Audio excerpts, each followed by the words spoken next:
Tris, selamat datang di Beetle Channel, semoga kita bahagia. Jangan lupa subscribe, like, komen dan share agar channel ini semakin berkembang. Terima kasih. Bab 117 Nasib Buruk. Feng Yu menyeka keringat di dahinya. Dia berkeringat dalam cuaca dingin ini. Ini menunjukkan betapa kerasnya dia bekerja. Feng Yu tidak tahan Wen Dongjun memamerkan keunggulannya atas dirinya selama 2 hari berturut-turut. Kemarin adalah hasilnya dan hari ini adalah hasil memancing.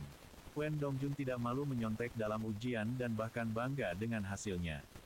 Memancing es hari ini, keduanya berada di garis awal yang sama, dan Feng Yu tidak percaya bahwa dia masih akan kalah dari Wen Dongjun.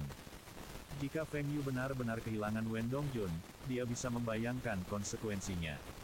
Sejak saat itu hingga sekolah dibuka kembali, dan bahkan kali ini tahun depan, Wen Dongjun akan berbicara tentang apa yang terjadi hari ini.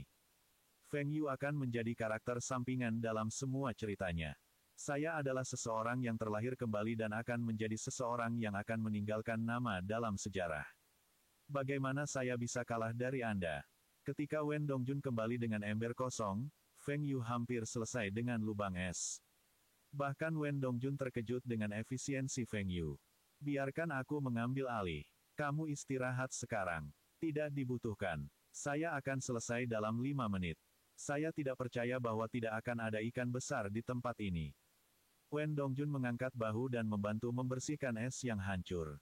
5 menit kemudian, lubang es baru selesai, dan Feng Yu berkeringat. 1, 2, 3, angkat. Feng Yu berteriak. Jaring itu dipenuhi ikan-ikan kecil.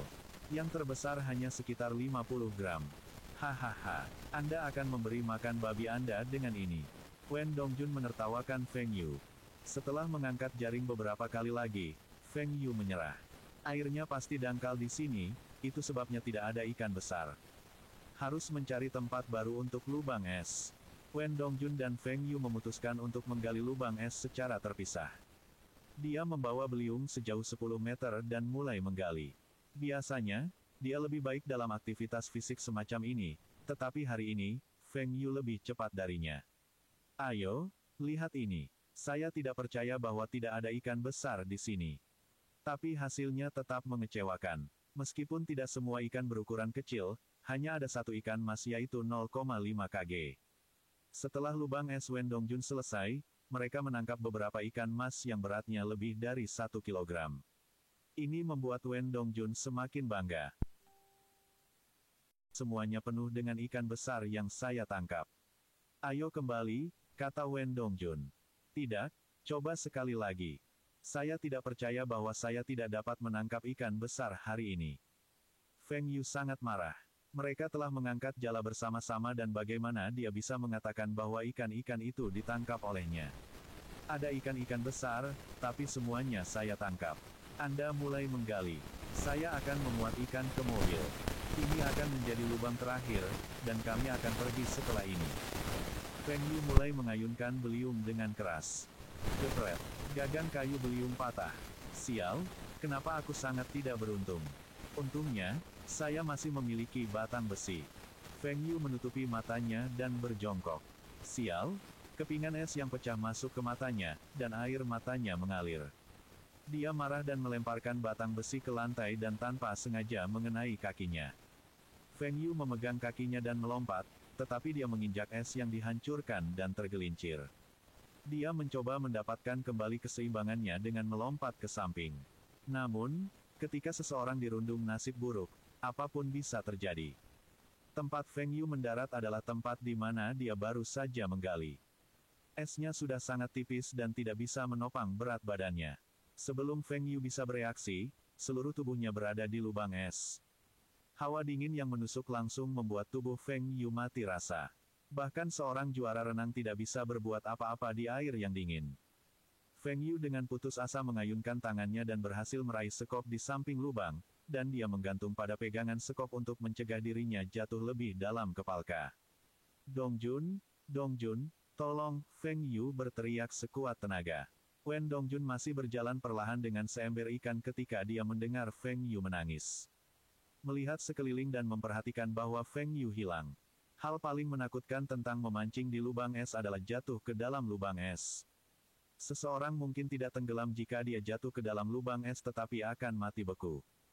Bahkan jika orang tersebut ditarik keluar dari air dingin akan membeku dan menyebabkan radang dingin. Wen Dongjun menjatuhkan ember dan berlari kembali ke arah Feng Yu.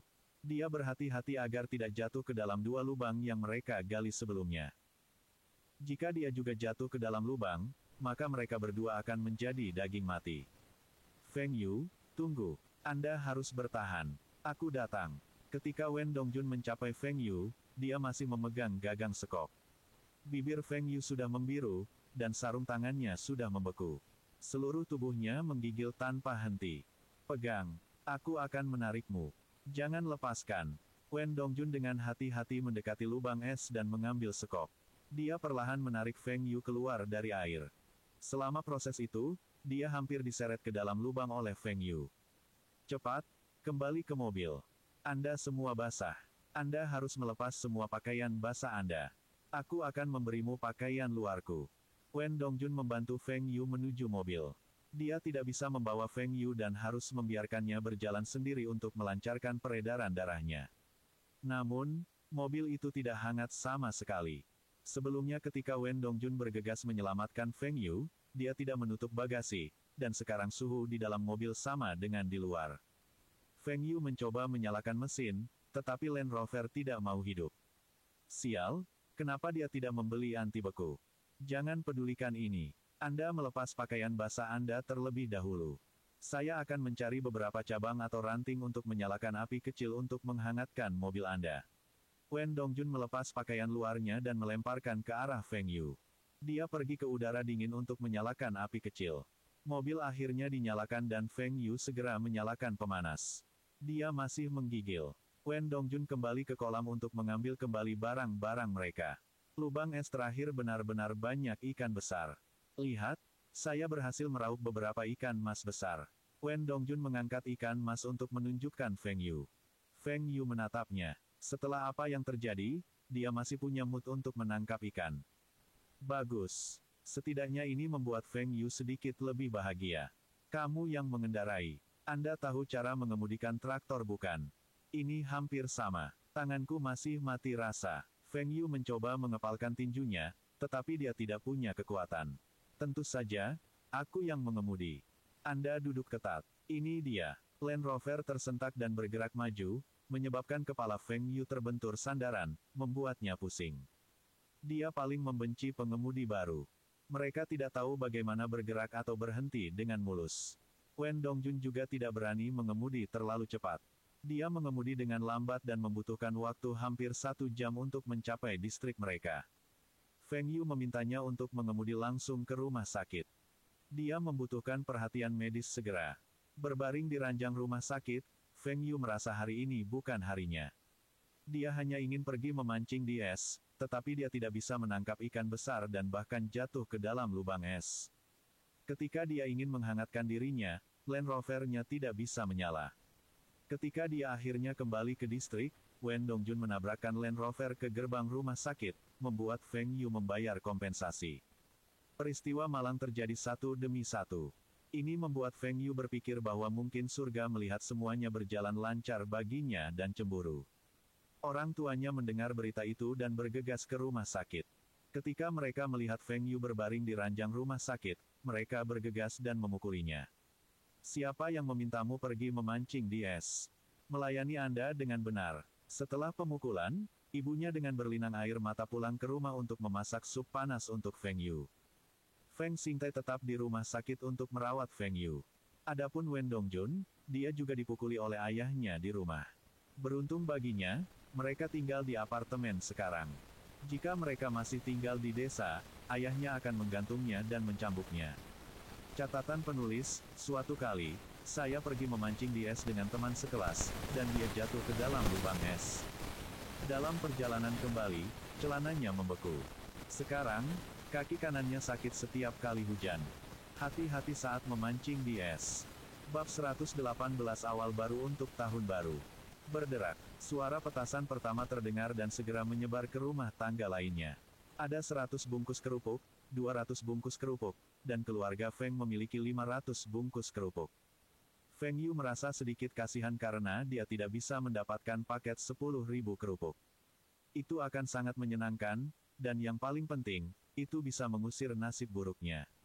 Setelah insiden lubang es, dia dirawat di rumah sakit selama 2 hari, dan Feng Xingtai tidak mengizinkannya mengemudi setelah itu. Ini mengganggu rencananya untuk membawa Lina keluar. Tahun baru ini, kondisi keluarga Feng jauh lebih baik dari tahun sebelumnya. 8 hidangan di meja makan ditingkatkan menjadi 16 hidangan. Sebagian besar hidangannya adalah daging, dan hanya ada 2 hidangan sayuran. Perbedaan yang paling menonjol adalah tahun ini, mereka memiliki 1 anggota keluarga baru. Li Xiqiang datang ke keluarga Feng untuk merayakan tahun baru. Dia dan Feng Danying akan menikah pada tanggal 7 hari tahun baru Imlek. Ini adalah tahun terakhir Feng Danying akan menghabiskan malam tahun baru di rumah. Di masa depan, dia harus menghabiskan malam tahun baru dengan rumah keluarga Li. Keluarga Feng telah membeli apartemen baru di distrik itu. Gedung ini dibangun tahun lalu dan merupakan gedung apartemen kedua di distrik tersebut. 3 lantai, 3 kamar tidur, dan ruang tamu. Luas lantainya sangat besar, dan bahkan Chief Officer Departemen Pertanian tidak bisa tinggal di apartemen sebesar itu. Ini membuat Feng Xingtai sangat bangga. Perabotan dan peralatan listrik di rumah adalah yang terbaik. Yang tua, semua perabotan dan peralatan lama dikirim ke peternakan babi. Feng Yu telah mengatakan bahwa mereka tidak kekurangan uang dan tidak ada gunanya menjual barang-barang lama ini dengan sedikit uang. Mereka mungkin juga membiarkan pekerja mereka di pertanian menggunakannya. Dengan demikian, tempat tinggal ayah dan anak di peternakan babi itu menerima TV berwarna, kulkas, dan bahkan mesin cuci. Ayah dan anak itu hanya memiliki TV hitam putih di rumah. Mereka sangat berterima kasih kepada Feng Xingtai dan berjanji bahwa mereka akan bekerja keras dan memastikan semua babi sehat. Mereka tidak akan mengecewakan Feng Xingtai. Hasilnya menunjukkan bahwa mereka benar-benar berusaha keras dalam merawat babi. Babi peternakan babi Tianpeng tumbuh lebih cepat dibandingkan dengan peternakan lainnya. Sekarang peternakan mulai menabur benih. Semua anak babi jantan dikebiri untuk mencegah perkawinan sedarah. Mereka akan membeli sekumpulan babi jantan dari tempat lain untuk berkembang biak. Pembangunan pabrik pengolahan makanan juga berjalan dengan baik. Penjualan minyak kedelai dan gulanya bagus, tetapi pakan ternaknya tidak laku dan disimpan di gudang mereka. Namun, setelah perluasan peternakan babi, mereka akan mengkonsumsi sekitar 1/3 dari produksi pakan ternak. Feng Yu sudah menghubungi beberapa dealer. Tahun yang akan datang seharusnya tidak memiliki situasi yang sama lagi. Feng Yu memperkirakan bahwa output pakan ternak tidak akan memenuhi permintaan di tahun berikutnya.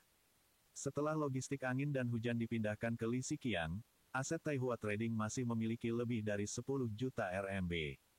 Bahkan jika mereka hanya melakukan perdagangan dengan Uni Soviet, asetnya juga akan meningkat menjadi setidaknya 20 juta pada musim panas, dan dalam setahun, Feng Yu dapat meningkatkan 20 juta RMB ini beberapa kali lipat.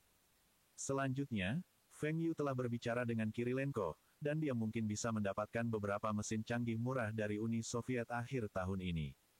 Setelah mesin-mesin ini terjual, Feng Yu akan mendapatkan sejumlah keuntungan lagi. Perkembangan pabrik mesin juga tidak buruk. Setelah peluncuran produk baru, mereka memamerkannya di pameran dagang di selatan, dan itu mengejutkan seluruh bangsa. Tidak ada yang menyangka pabrik mesin kota Bing ini menghasilkan mesin pertanian berkualitas tinggi. Banyaknya pesanan baru yang masuk membuat Li Mingde sangat senang. Karena itu, Li Mingde menjadi terkenal di kota Bing, dan dia juga berubah pikiran. Sekarang, dia tidak ingin kembali ke Departemen Pertanian. Dia ingin tinggal di perusahaan mesin. Di sini, dialah yang memiliki otoritas tertinggi, dan semua orang harus mendengarkannya. Manfaat di sini juga lebih baik dari Departemen Pertanian. Ambil sekarang misalnya, mesin traktor yang diproduksi oleh perusahaan mesin adalah yang terbaik di negeri. Li Mingde memutuskan untuk memfokuskan produksi mereka pada traktor. Permintaan akan traktor sangat besar, dan keuntungannya adalah yang tertinggi. Tentu saja, ketika pabrik mesin mendapat lebih banyak keuntungan, itu berarti keluarga Feng juga akan mendapat bagiannya.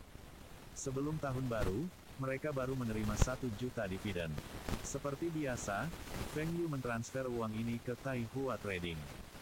Feng Xingtai tidak tahu bagaimana menghabiskan uang sebanyak itu, jadi dia membiarkan Feng Yu melakukan apa yang dia inginkan. Bahkan jika dia kehilangan uang, mereka masih memiliki pabrik pengolahan makanan dan peternakan babi. Mereka masih bisa hidup nyaman dan tetap menjadi keluarga terkaya di distrik ini. Tahun ini berbeda dengan tahun lalu.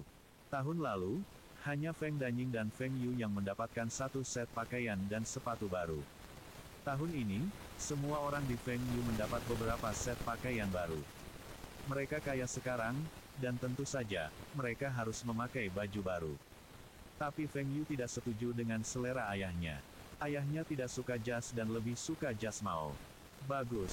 Tapi kenapa dia harus mendapatkan 3 set dengan warna yang sama? Feng Yu memilih pakaiannya sendiri. Mantelnya disesuaikan, dan dialah yang memutuskan gayanya. Ayo, coba ikan ini. Saya menangkapnya dari kolam. Feng Yu menunjuk ke hidangan ikan rebus di atas meja.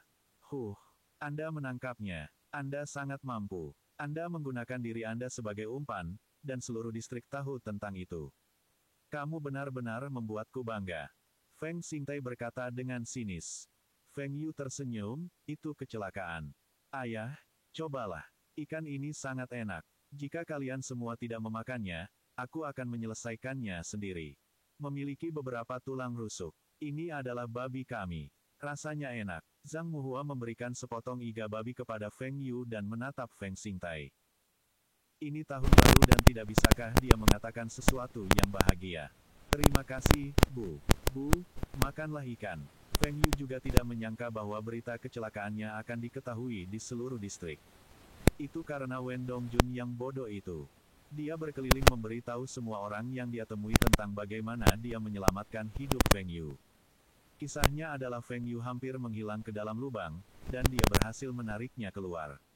Dia bahkan melepas semua pakaiannya dan memberikannya kepada Feng Yu. Dia juga menghangatkan mobil dengan tubuh telanjang dan melaju lebih dari 200 km per jam untuk mengirim Feng Yu ke rumah sakit. Dia berhasil tepat waktu dengan menabrak gerbang rumah sakit dan akhirnya menyelamatkan nyawa Feng Yu. Bagaimanapun, itu semua hal positif tentang Wen Dongjun. Baru menyebar dengan cepat, dan segera seluruh distrik tahu tentang ini. Dengan demikian, Feng Yu menjadi contoh buruk yang digunakan oleh orang tua untuk mendidik anak-anak mereka. Feng Yu menangis di dalam. Dia seharusnya menjadi contoh yang baik untuk semua anak di distrik dan memiliki citra yang baik. Mengapa berakhir seperti ini? Perusahaan logistikmu. Tidak apa-apa. Saya mengikuti saran Xiao Yu, dan sekarang kami memiliki lebih dari 10 perusahaan yang bergabung dengan waralaba kami. Bisnis bagus sebelum tahun baru. Sebagian besar adalah pengiriman barang tahun baru. Ketika mereka membicarakan hal ini, wajah Li Xiqiang berseri-seri dengan gembira. Dia tidak berharap bisnisnya menjadi begitu baik. Dia seharusnya menghasilkan beberapa juta RMB tahun ini, dan segera dia akan dapat menutupi biaya armada truk. Itu terdengar baik. Jangan lelahkan dirimu. Anda juga harus menjaga keluarga Anda. Kata Feng Xingtai. Aku tahu. Saya akan mempromosikan beberapa orang yang cakap dari staf saya dalam waktu 2 bulan dan membiarkan mereka mengawasi operasi sehari-hari. Saya hanya akan mengurus keuangan perusahaan. Li Xiqiang berkata sambil tersenyum. Dia telah mempelajari ini dari Feng Yu. Selama dia mengendalikan keuangan dan semuanya harus ditandatangani olehnya, tidak akan ada masalah besar di perusahaan. Dia juga bisa bersantai. Bagaimana persiapan rumah barumu? Semuanya sudah siap.